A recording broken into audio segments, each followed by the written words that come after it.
মুজিববাদী সন্ত্রাসীরা, নিষিদ্ধ ঘোষিত সংগঠন ছাত্রলীগ এবং আওয়ামী লীগ এবং তার অঙ্গ সংগঠনের সন্ত্রাসীরা আমাদের গোপালগঞ্জের কর্মসূচিতে হামলা করেছে। জাতীয় নাগরিক পার্টি এবং গণ অভ্যুত্থানের নেতৃবৃন্দদের হত্যার উদ্দেশ্যে তারা সেই কর্মসূচিতে জঙ্গি কায়দায় হামলা করে। আমরা যেহেতু আমাদের কর্মসূচিটি ছিল যে 64টি জেলায় আমরা যাব, ফলে সেই ধারাবাহিকতায় আমরা গোপালগঞ্জ জেলায় গিয়েছি এবং গোপালগঞ্জ জেলায় গিয়ে আমরা অন্যান্য জেলায় যে কর্মসূচিগুলো করেছি সেই জেলার মানুষের সমস্যার কথা শুনেছি, সমস্যার কথা তুলে ধরেছি, গণ অভ্যুত্থানের কথা তুলে ধরেছি, জাতীয় নাগরিক পার্টির পরিস্থিতির কথা তুলে ধরেছি। সেই উদ্দেশ্যে আমরা আসলে গোপালগঞ্জে গিয়েছিলাম, যেখানে গোপালগঞ্জ জেলা, গোপালগঞ্জের রাজনীতি, গোপালগঞ্জের জনমানুষ, তাদের সমস্যা এবং জাতীয় নাগরিক পার্টির ভাবনা কি, আমরা সে বিষয়ে কথা বলার উদ্দেশ্যে গিয়েছিলাম এবং আমরা কথা বলেছি। আমাদের সমাবেশটিও সফলভাবে হয়েছে, আমাদের নেতৃবৃন্দ কথা বলেছেন, বক্তৃতা দিয়েছেন। কিন্তু আসার সময় আমরা যখন মাদারীপুর, গোপালগঞ্জ থেকে আমাদের পরবর্তী যাওয়া পথসভাটা ছিল মাদারীপুরে যাওয়ার ক্ষেত্রে সেখানে গোপালগঞ্জের ফ্যাসিস্ট আওয়ামী লীগের সন্ত্রাসীরা, মুজিববাদী সন্ত্রাসীরা হামলা চালায়, গুলিবর্ষণ করে, দেশীয় অস্ত্রশস্ত্র নিয়ে আমাদের গাড়িবহরে হামলা করে এবং সেখানে যারা নিরাপত্তা বাহিনী ছিল, আইন শৃঙ্খলা বাহিনী এবং সেনাবাহিনী, তাদের উপরে হামলা চালায় এবং এক পর্যায়ে তাদের সহায়তায় আমরা সেখান থেকে খুলনায় চলে আসি এবং আমাদের আজকের যে পথসভাটি ছিল মাদারীপুর এবং শরীয়তপুর, সেটি স্থগিত করা হয়েছে সেই আজকের এই ঘটনার কারণবশত। তো এই গোপালগঞ্জের আজকের যে ঘটনাটি ঘটলো, সেখান থেকে আমরা আমাদের সমাবেশটি সফলভাবে করে বের হয়ে এসেছি। কিন্তু এটা দেশবাসীর কাছে স্পষ্ট করে এবং পুরো বিশ্ববাসীর কাছে স্পষ্ট হয়েছে যে আসলে আওয়ামী লীগের যে আসল রূপ, যে একটা মুজিববাদী সন্ত্রাসী ফ্যাসিস্ট এবং একটা জঙ্গি বাহিনীতে তারা রূপান্তরিত হয়েছে, তারা তো গণতান্ত্রিক বা কোনো একটা রাজনৈতিক দলের মধ্যেই পড়ে না, সেই রূপটা কিন্তু আজকে গণ অভ্যুত্থানে এতদিন পরে আবারও জনগণের সামনে, দেশবাসীর সামনে স্পষ্ট হয়েছে। এবং গোপালগঞ্জে আমরা 5ই আগস্টের পর থেকে শুনেছি যে গোপালগঞ্জের ভিতরে এই ফ্যাসিস্টদের একটা আশ্রয় কেন্দ্র হয়ে উঠেছে এবং পুরা সারা দেশের যাদের নামে মামলা রয়েছে, ফেরারি আসামি ছাত্রলীগের যে সকল নিষিদ্ধ ঘোষিত সংগঠনের নেতারা রয়েছেন, তারা সকলে গোপালগঞ্জে ছিলেন এবং তারা খুব পরিকল্পিতভাবে আসলে গণ অভ্যুত্থানের এবং জাতীয় নাগরিক পার্টির নেতৃবৃন্দদের হত্যার উদ্দেশ্যে আজকে আসলে সশস্ত্র হামলা চালিয়েছে। এবং বাংলাদেশে যে একটা মিথ তৈরি করে রাখা হয়েছিল যে গোপালগঞ্জে আওয়ামী লীগের বাইরে কেউ প্রোগ্রাম করতে পারবে না, এই মিথ আজকে জাতীয় নাগরিক পার্টি ভেঙে দিয়েছে। জাতীয় নাগরিক পার্টি যেহেতু চ্যালেঞ্জ নিয়েছে 30 দিনে তারা 64 জেলায় যাবে, জাতীয় নাগরিক পার্টি অবশ্যই সেই চ্যালেঞ্জ পূরণ করবে। গোপালগঞ্জে আজকে আমাদের পথসভা হয়েছে এবং অন্যান্য প্রত্যেকটা জেলা, যে জেলাগুলো বাকি রয়েছে, আমাদের সেই পথসভাগুলো হবে এবং আগামীকাল পূর্ব নির্ধারিত সময় অনুযায়ী আমাদের যে ফরিদপুরের পথসভাটি, সেই পথসভা হবে এবং সেই অনুযায়ী পরবর্তী যেই পথসভাগুলো রয়েছে ফরিদপুর, রাজবাড়ী, মানিকগঞ্জ, সেই অনুযায়ী চলতে থাকবে। যতই বাধা বিপত্তি, হামলা, হত্যা চেষ্টা হোক না কেন, জাতীয় নাগরিক পার্টির নেতৃবৃন্দ এই পথসভা, দেশ গড়তে জুলাই পথসভা থামবে না। এবং আমাদের যেই আজকে যে দুইটি স্থগিত হলো মাদারীপুর এবং শরীয়তপুর, সেটা আমরা পরবর্তীতে কভার করে নিব এই পথসভার মধ্যেই। তো আজকে প্রেস ব্রিফিং এর উদ্দেশ্যটা এটাই যে আমাদের পরবর্তী কার্যক্রমটা অব্যাহত থাকবে ফরিদপুর থেকে। আর আজকে সারা দেশে এই হামলার এবং হত্যা চেষ্টার বিরুদ্ধে প্রতিবাদ জানিয়েছেন ফ্যাসিবাদ বিরোধী বিভিন্ন ছাত্র সংগঠন এবং রাজনৈতিক দলগুলো। আমরা জাতীয় নাগরিক পার্টির পক্ষ থেকে তাদেরকে আন্তরিকভাবে ধন্যবাদ এবং কৃতজ্ঞতা জানাই। জাতীয় নাগরিক পার্টির নেতৃবৃন্দ সারা দেশে এবং বিপ্লবী ছাত্ররাও সারা দেশে বিভিন্ন জায়গায় প্রতিবাদ জানিয়েছে, তাদেরকে আমরা ধন্যবাদ এবং কৃতজ্ঞতা জানাই। এবং গোপালগঞ্জের হামলায় কিন্তু সাংবাদিকরাও আহত হয়েছে, তো সেই বিষয়েও আমাদের সমবেদনা রয়েছে এবং জাতীয় নাগরিক পার্টি আগামীকাল সারা দেশে বিক্ষোভ কর্মসূচি পালন করবে এই সশস্ত্র হামলার প্রতিবাদে। এবং আমরা আমাদের যেই ফরিদপুরের পথসভা কালকে থাকবে, আমরা সারা দেশের মানুষের প্রতি আহ্বান রাখছি, সরকার এবং প্রশাসনের প্রতি আমরা আহ্বান রাখছি যে গোপালগঞ্জের আমরা কিন্তু গোপালগঞ্জে আমরা বা যে কোনো জেলায় যখন আমরা যাই প্রশাসনের সাথে কথা বলেই যাই, সিকিউরিটি ক্লিয়ারেন্স নিয়ে যাই। গোপালগঞ্জে কিন্তু একইভাবেই যাওয়া হয়েছে।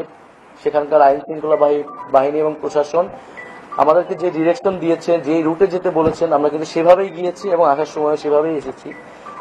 তারা যদি আরো কঠোর হতো, আরো সতর্ক হতো আগের থেকে, তাহলে হয়তো পরিস্থিতি তারা সামাল দিতে পারতেন। এবং তারপরও তারা সহায়তা করেছেন। এবং ওখানে আমাদের স্থানীয় যেই নেতাকর্মীরা রয়েছে গোপালগঞ্জে আমাদের সমন্বয় কমিটিও রয়েছেন, প্রধান সমন্বয়কারী আমাদের সাথে আছেন আরিফুল দারিয়া। সেখানকার তাদের পরিবারগুলোকে কিন্তু হুমকি দেওয়া হচ্ছে এবং তাদের নিরাপত্তার বিষয়টা আমরা দাবি জানাচ্ছি। এবং সেখানে আমাদের স্টেজে আমরা যাওয়ার আগে এক দফা হামলা হয়েছে, সশস্ত্র হামলা হয়েছে, স্টেজে আগুন লাগিয়ে দেওয়া হয়েছে, পুলিশের গাড়িতে আগুন লাগিয়ে দেওয়া হয়েছে। সারা দেশের মানুষ এগুলো দেখেছে, আপনারা দেখেছেন। ফলে এটা নতুন কিছু নয়। আওয়ামী লীগের যে চরিত্র, ফ্যাসিস্ট বাহিনীর যে চরিত্র, মুজিববাদী সন্ত্রাসীদের সেই চরিত্র উন্মোচন করেছে। ফলে আমরা মুজিববাদীদের বিরুদ্ধে আমাদের যে লড়াই, যে সংগ্রাম, সেই সংগ্রাম আসলে শেষ হয়ে যায়নি। সরকারকে অবশ্যই কঠোর অবস্থানে যেতে হবে, জনগণকেও সচেতন হতে হবে এবং এই যে আমাদের লড়াই মুজিববাদের বিরুদ্ধে, সেই লড়াই চলমান রাখতে হবে। আমরা আজকের এই প্রেস ব্রিফিং থেকে দাবি জানাচ্ছি যে পুরো ঘটনার সুষ্ঠু তদন্ত করতে হবে। যারা এই ঘটনার সাথে জড়িত, যাদের পরিকল্পনায়, যাদের অংশগ্রহণ এবং যারা হত্যা চেষ্টা চালিয়েছে, তাদেরকে দ্রুত সময়ের মধ্যে, আগামী 24 ঘন্টার মধ্যে তাদেরকে গ্রেফতার করতে হবে এবং পরবর্তীতে তদন্ত সাপেক্ষে বিচারের আওতায় আনতে হবে। ধন্যবাদ। আপনারা তো আগে থেকে শিডিউল করে গেছেন, আপনারা প্রশাসনকেও জানিয়েছেন, তারপরেও এই হামলা, এটা কি প্রশাসনের কিভাবে দেখছেন আপনারা এবং কতটা পরিকল্পিত ভাবে আসলে হয়েছে? আপনারা বলছেন যে জীবন নাশকতা কি মনে করেছেন? আচ্ছা, আমরা কয়েকটা কোশ্চেন একসাথে নিব, নেওয়ার পর আমরা উত্তর দিয়ে দিব। আরেকটা প্রশ্ন আমার হচ্ছে, আপনাদের এটা তো জুলাই গতকাল কর্মসূচি আমরা দেখছি, গতকালকে আমরা আপনাদের কেন্দ্রীয় নেতা অনুরোধরা দেখলাম যে এটা মাস টু গোপালগঞ্জ, এটা পদযাত্রা থেকে মাস টু গোপালগঞ্জ কিভাবে হবে? আর হচ্ছে 4 জন মারা গেছে, আপনাদের নেতা কর্মীদের কেউ আছে কিনা? আর কোনো প্রশ্ন? আপনাদের নিরাপত্তা দিতে গিয়ে প্রশাসন ব্যর্থ হয়েছে, এটা এসেছে। ওকে, তাহলে আমরা এইগুলো বলেন। আচ্ছা, আরেকটা বিষয় হচ্ছে আমাদের মধ্যে 3 জন আহত হয়েছে। আসার সময় গাড়ি বহরে তো হামলা করা হয়েছে, ককটেল মারা হয়েছে এবং আমাদের 6টা গাড়ি ক্ষতিগ্রস্ত হয়েছে। আর আমরা শুনতে পেয়েছি সেই ঘটনাস্থলেও মারা গিয়েছেন। আমরা সেই বিষয়ে তদন্ত চাচ্ছি, যাতে সুষ্ঠু তদন্ত হয় ঘটনার। আর প্রশাসনের বিষয়টা তো অবশ্যই প্রশাসন যে তৎপরতা আজকে রাতে সে দেখাচ্ছে বা পরবর্তী ঘটনা হামলা শুরু হওয়ার পরে দেখাচ্ছে, সেটা যদি আগের থেকে শুরু করা হতো। কারণ যেহেতু গোপালগঞ্জে নিয়ে এই ধরনের একটা আশঙ্কা ছিল, আমরা তো সভা সমাবেশ করার অধিকার বাংলাদেশের সব জায়গায় আছে, গণতান্ত্রিকভাবে, শান্তিপূর্ণভাবে। আমরা তো সেই জায়গা থেকে গিয়েছিলাম এবং গোপালগঞ্জ তো বাংলাদেশের বাইরে না, কেন গোপালগঞ্জে প্রোগ্রাম করা যাবে না, এবং সেটা নিশ্চিত করার দায়িত্ব ছিল প্রশাসনের, সরকারের। ফলে সরকারের ভিতর থেকেও বা প্রশাসনের ভিতর থেকেও কোনো ধরনের স্যাবোটেজ হয়েছে কিনা সে বিষয়েও আসলে তদন্ত করে দেখতে হবে। তাদের তৎপরতা নিয়েও সন্দেহ রয়েছে। আর মার্চ টু গোপালগঞ্জ বলতে আমরা তো এখানে পদযাত্রা বা মার্চ, পুরো সারা দেশে তো আমরা আসলে মার্চ করতেছি, আলাদা কিছু ছিল না। আমি তো প্রথমেই বললাম গোপালগঞ্জের প্রোগ্রাম বা 16 তারিখে প্রোগ্রাম হবে, এটা আমাদের অনেক আগে, 15-20 দিন আগে আমাদের এটা ঠিক করা। এটা সেই ধারাবাহিকতা এটা ছিল, এটা আলাদা কিছু ছিল না। বরং এখানে আওয়ামী লীগ আসলে এটা অনেকদিন ধরে পরিকল্পনা করে এই ঘটনাটা ঘটিয়েছে। বাংলাদেশের সরকার, আইন শৃঙ্খলা বাহিনী, গোয়েন্দা সংস্থা আসলে এই বিষয়ে তৎপর হওয়া উচিত ছিল। একটা রাজনৈতিক দল, তাদের প্রধান নেতৃবৃন্দ একটা জায়গায় যাচ্ছেন, সেই নিরাপত্তা দেওয়ার জন্য তাদের সর্বধরনের উদ্যোগ আসলে নেওয়া উচিত ছিল। সকালে যখন হামলা হয়েছে আপনাদের সমাবেশের আগে একটা ওখানে সংঘর্ষ টাইপ হয়েছে, এরপরে পুলিশের ক্লিয়ারেন্স পাওয়ার পরে কি আপনারা আসলেন পুলিশের ব্যর্থতা দেখেন কিনা, এসপির ব্যর্থতা দেখেন কিনা? আমরা পুলিশের পুরো ক্লিয়ারেন্স পাওয়ার পরে তারা যখন বলেছে সমাবেশ স্থলে, আমরা কিন্তু কিছুটা লেটও হয়েছে, কারণ পুলিশ ক্লিয়ারেন্সের কারণে আমরা বিভিন্ন জায়গায় থেমেছি, পুলিশ বলেছে, ফলে তো আমরা কিন্তু পুরো সময় কানেক্টেড ছিলাম, ফলে এটা তাদের দায়িত্ব ছিল। অবশ্যই সেক্ষেত্রে ব্যর্থতা রয়েছে এবং সার্বিকভাবে তারা আমাদের নিরাপত্তা দিয়ে আবার সেনাবাহিনী পুলিশ আমাদেরকে সেখান থেকে বের করে দিতে পেরেছে, সেটার জন্য আমরা ধন্যবাদ জানাই। কিন্তু আমাদের গোপালগঞ্জ নিয়ে যদি পুলিশ প্রশাসন যদি প্রথম থেকে সতর্ক হতো, সচেতন হতো, তাহলে হয়তো এই দিন হতো না, দেখা লাগতো না। এবং তারা কিন্তু এই আওয়ামী লীগ এখন জঙ্গি সংগঠনের মতো কাজ করতেছে তাদের স্টাইলে, ফলে তারা শুধু গোপালগঞ্জ নয়, বাংলাদেশের বিভিন্ন জায়গায় কিন্তু তারা এই ধরনের আক্রমণ করতে পারে, জনজীবনের নিরাপত্তা বিঘ্নিত করতে পারে। আমাদের শহীদ পরিবার, আহত যোদ্ধা এবং জুলাই গণঅভ্যুত্থানে যারা অংশগ্রহণ করেছে, শুধু তো জাতীয় নাগরিক পার্টি নয়, বিভিন্ন লোক, নেতৃবৃন্দ, ছাত্র সমাজ তারা অংশগ্রহণ করেছে, ফলে তাদের নিরাপত্তার বিষয়টাও কিন্তু এটার সাথে আসলে জড়িত। ফলে অবিলম্বেই যাদের নামে মামলা রয়েছে, যেহেতু এটা নিষিদ্ধ সংগঠন, কোনো অ্যাক্টিভিটি করারও সুযোগ নেই এবং অধিকাংশ নেতাকর্মীর নামে মামলা রয়েছে, তাদেরকে দ্রুত সময়ের মধ্যে গ্রেফতার করতে হবে। এই প্রশাসন দিয়ে আগামীতে সুষ্ঠু নির্বাচন প্রত্যাশা করেন কিনা, এটা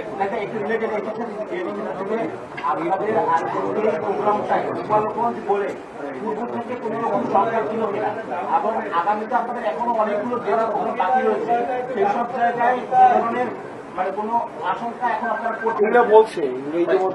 আমরা শান্তিপূর্ণভাবে, গণতান্ত্রিকভাবে আমরা আমাদের এই পদযাত্রা চালিয়ে যাব, যা কিছু হোক, যত বাধাই আসুক না কেন।